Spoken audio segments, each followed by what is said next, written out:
Hi there, and happy holidays. Merry Christmas. We're just days away from the big day, and this is probably the last time you'll be hearing from us in this format before Christmas. So listen up. Some last minute holiday news to relate. And wow, look at that. What do you think that is? See the color? Not red, not white. It would be lovely with this.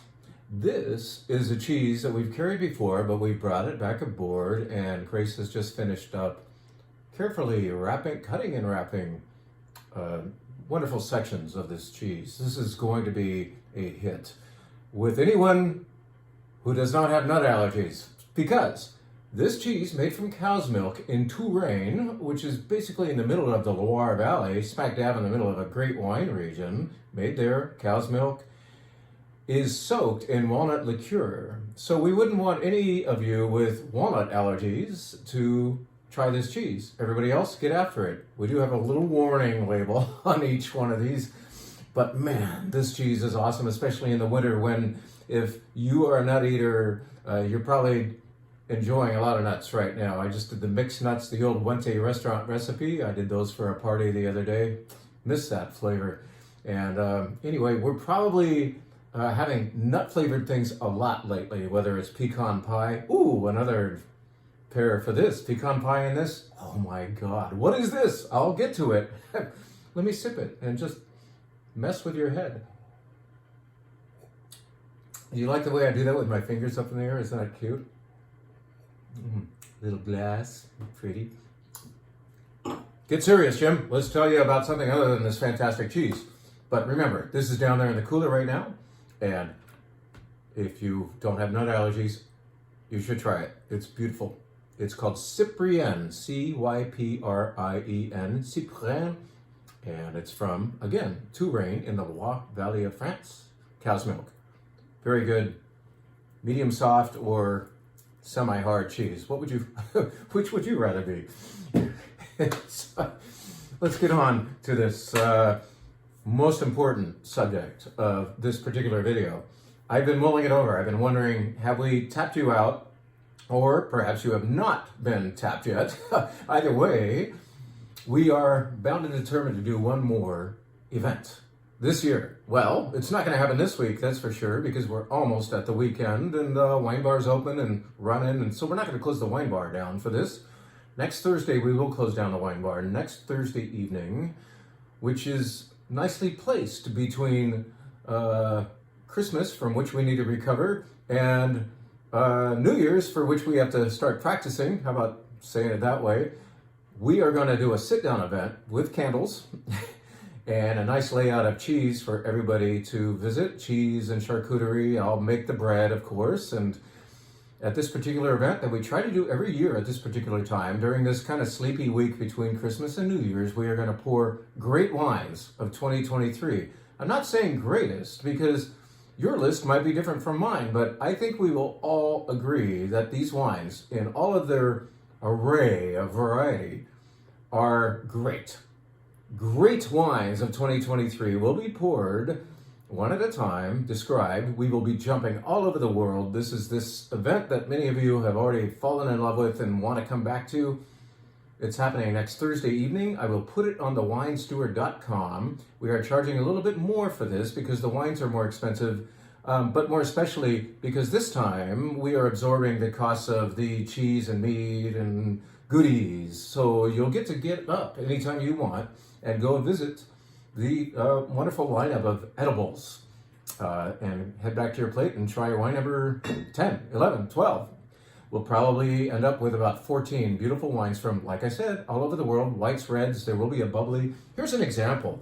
I only got to buy 12 bottles of this. So already it's a nice opportunity to show it in this event, because you folks sitting down that night, no more than 24, 25 of you, are exclusive. And so why don't we reward you for buying up a little bit to sit in that seat that evening and have a champagne that we just got 12 bottles of, to reiterate.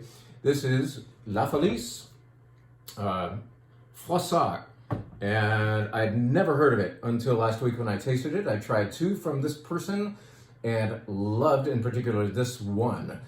there aren't that many biodynamic growers of champagne in that region. There are only 24 of them, maybe, just a few more than that, perhaps. And yet, these folks are one of them. They make less than 400 cases of this particular champagne. The number here refers to a plot. That is the single plot from which the grapes for this champagne come. And that's rare in Champagne, to have a single vineyard or single plot champagne. I mean, that's a very regularly done thing in Burgundy, right? Just south of here. But Champagne doesn't necessarily emphasize or glorify location. This producer does. There's a little wood used in the primary fermentation, some stainless steel, mixture of vessels, and then the on-lees second fermentation happens over many, many years. And what you end up with is this grower-producer, small production, biodynamically grown. It just pushes all the buttons. And let's see if it pushes yours. I am not promising to pour this next week. We may sell it out in the meantime, but if it's around, I won't have much to sell you. We'll put the order sheet out there, but like I said, there ain't much to go around. But it's the holidays. Let's celebrate a fantastic champagne. This is not the only great champagne we have downstairs. I told you last week about this, and I'm going to reiterate because, and I've used that word twice now, but you really ought to get in on this opportunity. This is vintage champagne that is less than $60 and much less than $60 if you're one of our wine club members enjoying a 10% discount on all the wines you buy at the Wine Steward. So monthly wine club members, you can get this for $53.99, which is fairly unprecedented pricing for fantastic vintage champagne. This is 2013 vintage. Therefore, it's 10 years old. It just got disgorged maybe less than a year ago, and therefore it was on the lees. This is a very critical champagne improving treatment. How long that champagne stays on the lees determines a depth of character, really. Instead of just fruit, and this has it. This has beautiful, like I said it last week, and I had a glass in the bottle in the meantime. And now I can, with more confidence, declare that it has a spiced apple or a baked apple quality. But there's also depth of leesiness going on here. Leesiness or brioche, if you want. That happens in a champagne that has been on the lees for so many years before disgorging and going to market. Jacques Laurent 2013 beautiful champagne. This is a digression, but the champagne deserves it, and I still have a couple, maybe 2.5 cases of it. So get in on a rare opportunity for fairly affordable vintage champagne. Jacques Laurent, all right? Back to that event. What are we going to pour? Well, I went downstairs and came up with this list. Went downstairs and stayed upstairs and looked through maybe 6 months worth of notes in my tasting notebook and scribbled. Some things I didn't even write down, whereas I had written in my notebook, maybe this is for the event. And I said, nope, not that one, because I was running out of ink. But these are concepts. I'm not even going to show them to you. But this does reflect a going around the world to taste great wines from all over the place. Great wines, some big, some slight, some ethereal, some white, more red probably. It's going to be a wonderful event. Great wines of 2023 next Thursday, let's say 6:30 p.m. We'll light some candles. We'll put out a wide array of food. And you'll be able to sit back as long as you're not getting up for more food and enjoy a dazzling array of beautiful wines. Open-minded wine lovers, this event's for you. We always try to do a little commercial for the fact that we sell spirits, and boy, it's nice this month that many of you are supporting that. It's fun to take you to the room. Of course, if you come into the wine store, you'll see toward the back a display of affordable gin, affordable tequila, affordable bourbon. All the main spirit types are represented with affordable versions that I think, having tasted these, are far better than what you're going to pay the same price for at the local grocery store. They are often smaller producers, more artisanal. Maybe you haven't heard of them, but they are of a price point where you can use them at parties and not feel the pinch of budget necessarily. So, for instance, the vodka down there, Belchas, if you haven't had it yet, you got to try that French vodka. I mean, it's, I think, $14.99. It's awesome. Anyway, this is about 30. This is a fantastic gin called Right, and it's actually made in Sweden. I had it again. This is the second time I've enjoyed a martini with it, which was last night. And this Right gin from Sweden is a little bit earthy. It's not too fruity on the citric side. It has elements of citrus, but it's kind of like bitter citrus. I looked at the ingredients and then everything made sense. There is, in fact, of course, juniper. All gins contain juniper as a major ingredient. That's the requirement. But then you can go off and do different things. So there's also coriander and peppercorn and bergamot. Do you know what bergamot is? That's a sour orange, of which you only use the peel, really. The fruit of the bergamot is useless, but the peel is super fragrant. I have a bergamot tree at home, and it hasn't produced yet, but I can't wait, because just a little peel, just a little bit of it in a martini is amazing. But in the meantime, they've got it in this gin, and I can detect it. So like I said, kind of a bitter citrus peel quality, along with other spicy things. Cardamom is in there too. This is really right gin. I really like it. We told you about champagne and the event.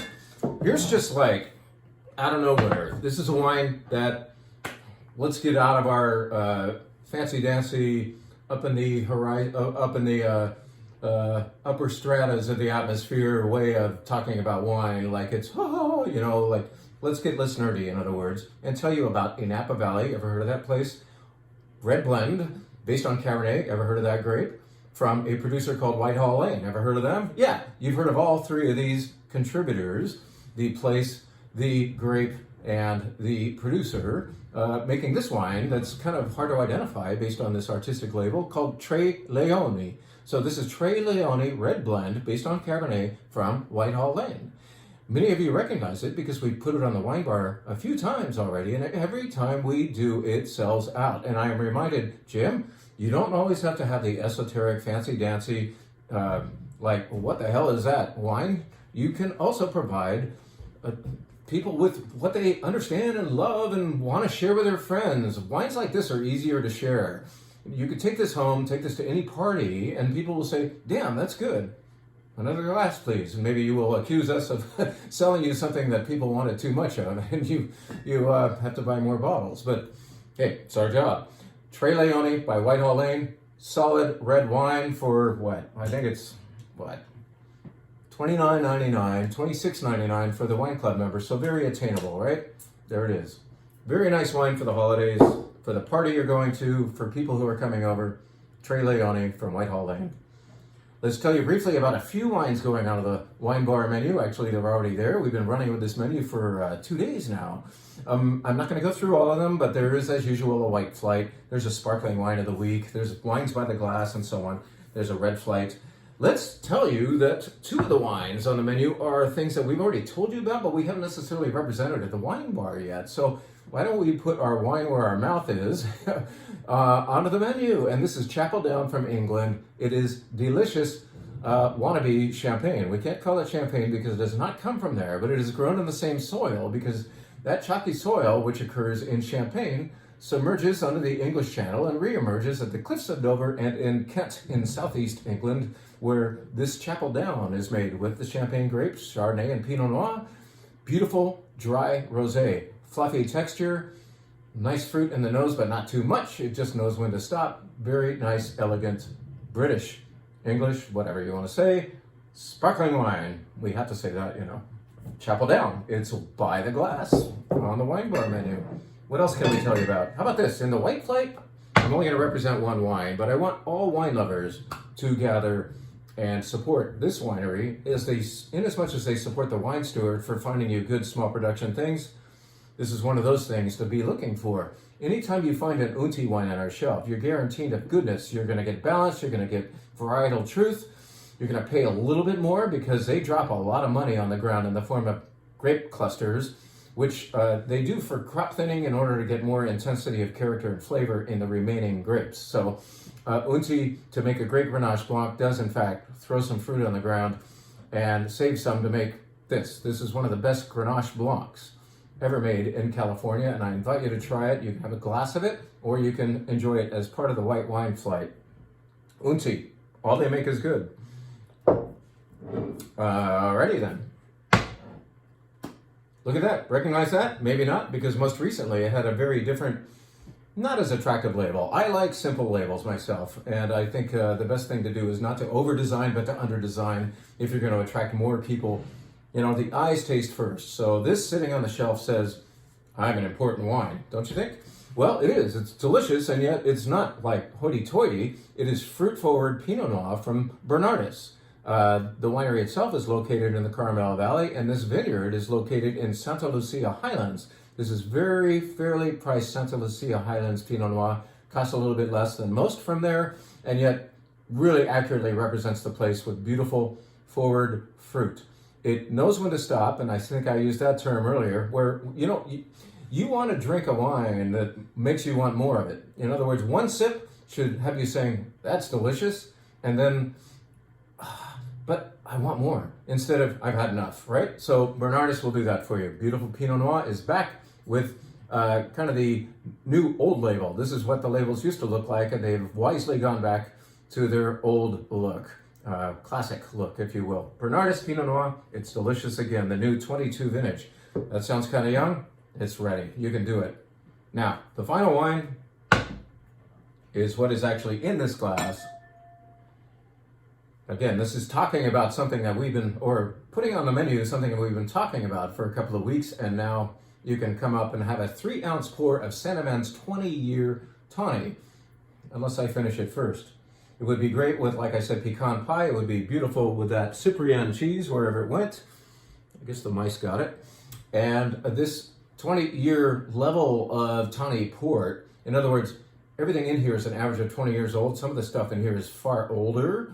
That mixture of different vintages gives you this color, which is tawny, of course, and flavors of, theoretically, caramel, creme brulee, vanilla. You get it? Well, with a great 20-year tawny, you get even more than that. I'm reminded nostalgically of visits to the attic, perhaps, where, like maybe my grandmother's attic, where there would be leather luggage nearby. There would be a very, very faint mustiness, but a kind of a romantic amount of it, not nasty.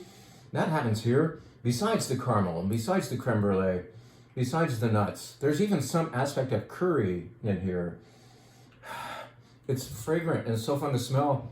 And then, watch this. You expect me to say something about decadence, and yes, there are in fact those caramel flavors, but relievingly, there are beautiful nervous qualities to this. There is a burnt orange peel, citrus peel happening in here as well.